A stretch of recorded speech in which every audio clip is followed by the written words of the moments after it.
নমস্কার সবাইকে, aspirant Rahul YouTube চ্যানেলে সবাইকে স্বাগতম। তো মহা আন্দোলন তোমরা দেখতেই পাচ্ছ। মহা আন্দোলন 27শে ফেব্রুয়ারি থেকে এই আন্দোলনের ডাক দেওয়া হয়েছে। তো তোমরা প্রত্যেকে জয়েন করবে। কেন জয়েন করবে সেটা সম্পর্কে আজকে আমি বলবো। তো দেখো, সোর্স অনুযায়ী জানা যাচ্ছে যে ইভেন্টের ডেট হচ্ছে 27শে ফেব্রুয়ারি, শুক্রবার হচ্ছে ইভেন্টের ডেট করা হয়েছে। কর্মসূচি হচ্ছে শিয়ালদা স্টেশন থেকে শুরু করে ধর্মতলা পর্যন্ত যাওয়া হবে।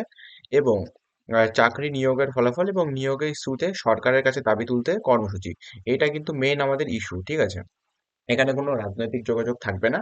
এটা শুধুমাত্র একটা শিক্ষার্থী এবং একটি চাকরির দাবিতে একটা আন্দোলন, ঠিক আছে? যে রিক্রুটমেন্ট বোর্ডগুলো রিক্রুটমেন্ট আটকে রেখেছে, ঠিক আছে, যার ফলে কি, যার ফলে শিক্ষার্থীরা ভীষণ ফ্রাস্ট্রেশনে ভুক্তভোগী হচ্ছে, সেইগুলোর দাবিতে একটা আন্দোলন, ঠিক আছে? কেন এই মিছিল আন্দোলন, কেন? তোমাদের সবার সকলের মনে থাকতে পারে যে কেন এই মিছিল আন্দোলন। যারা জানো না তাদের বলে রাখি যে ডাব্লিউপিকেভি রেজাল্ট খুবই দেরিতে দেরি হচ্ছে রেজাল্ট দিতে, ঠিক আছে? এক্সাম প্রসেস, এক্সাম হয়ে গেছে, ইন্টারভিউ হয়ে গেছে ডাব্লিউপির। ডাব্লিউপি ইন্টারভিউ এক্সাম পিএমটিপিটি সব হয়ে গেছে, কিন্তু কি, ইন্টারভিউ এর পরে যে ফাইনাল ম্যারিট লিস্ট সেটা কিন্তু বেরোচ্ছে না। ফাইনাল ম্যারিট লিস্ট বের করতে কিন্তু দেরি করছে ডাব্লিউপি পিআরবি রিক্রুটমেন্ট বোর্ড। আর কেপি যে প্রিলিমস রেজাল্ট আছে সেটাও কিন্তু বের করছে না। রিটেন হয়ে গেছে, অ্যান্সার কি হয়ে গেছে, কিন্তু ডাব্লিউপির ফাইনাল ম্যারিট লিস্ট প্রকাশিত হয়নি, ঠিক আছে? পরীক্ষার্থীরা কি অনিশ্চয়তায় আছে, অনিশ্চয়তা যে তারা কি আদৌ এক্সামটা ক্র্যাক করতে পারলো, সে একটা অনিশ্চয়তা থাকছে। কিন্তু সবার মনে একটা কি অনিশ্চয়তা থাকছে, আর এই অনিশ্চয়তা থাকলে কিন্তু পড়াশোনা দেখবে সেরকম ভালোভাবে হয় না। তো আমি সকলকে বলবো যে যারা যারা এই অনিশ্চয়তার ভুক্তভোগী হচ্ছ, তারা কিন্তু ভালো করে পড়াশোনাটা চালিয়ে যাবে, ঠিক আছে? এক্সাম কিন্তু যখনও তখন হতে পারে এবং রেজাল্টও যখন তখন তাদের মত অনুযায়ী বের হতে পারে, ঠিক আছে? কিন্তু তুমি যদি পড়াশোনাটা না চালিয়ে যাও, তুমি কিন্তু এক্সাম ক্র্যাক করতে পারবে না, ঠিক আছে? তো নেক্সট আমরা দেখছি মূল দাবি। এক লাইনে যদি বলা যায় যে এই আন্দোলনের মূল দাবি কি থাকছে, ঠিক আছে? এই আন্দোলনের মূল দাবি কি থাকছে? ডাব্লিউকেপি রেজাল্ট দ্রুত প্রকাশ, এটা হচ্ছে তাদের মূল দাবি। 1 নম্বর দাবি হচ্ছে এটা, ডাব্লিউপিকেপি রেজাল্ট দ্রুত প্রকাশ এবং ভোটের আগে, ভোটের আগে কিন্তু নিয়োগ করতে হবে, ঠিক আছে? ভোটের আগে যাতে নিয়োগ করা হয় ডাব্লিউপি কে, ডাব্লিউপি যে কনস্টেবল রিক্রুটমেন্ট করা হয়েছে সেটা যেন ভোটের আগে নিয়োগ করা হয়, ঠিক আছে? কমপ্লিট রিক্রুটমেন্ট টাইমলাইন ঘোষণা, যে কমপ্লিট রিক্রুটমেন্ট কবে কখন কি কি করা হবে। যেমন দেখো, তোমার এসএসসি এবং আরআরবি এক্সাম গুলোতে কিন্তু আগে থেকেই বলে দেয়, টাইমলাইন দেওয়া হয়।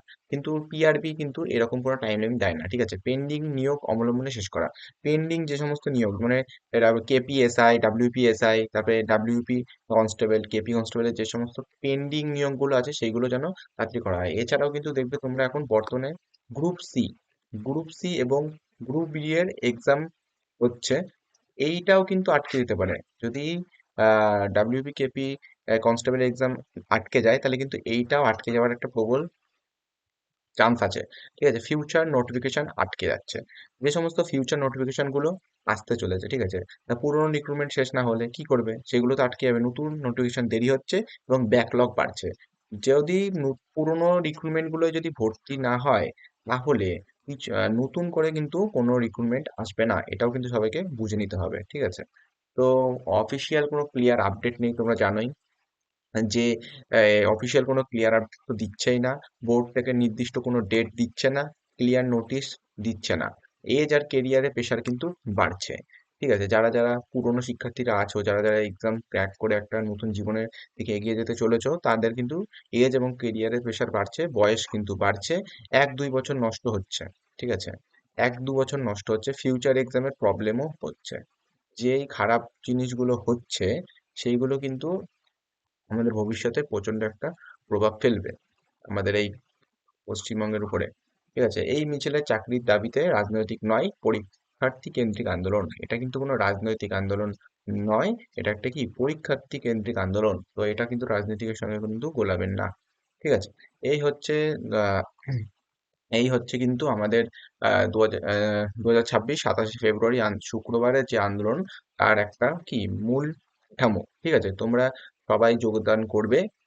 সকাল 10টা থেকে, 27শে ফেব্রুয়ারি শুক্রবার সকাল 10টা থেকে শিয়ালদা স্টেশন থেকে শুরু হবে এই আন্দোলন, ঠিক আছে? তো আমরা চাইবো যে ভোটের আগে যত এই নিয়োগ প্রক্রিয়াগুলো সব কটা কমপ্লিট হয় এবং পরীক্ষার্থীরা আরো অন্যান্য এক্সামের জন্য প্রস্তুতি নেওয়া শুরু করতে পারে, ঠিক আছে?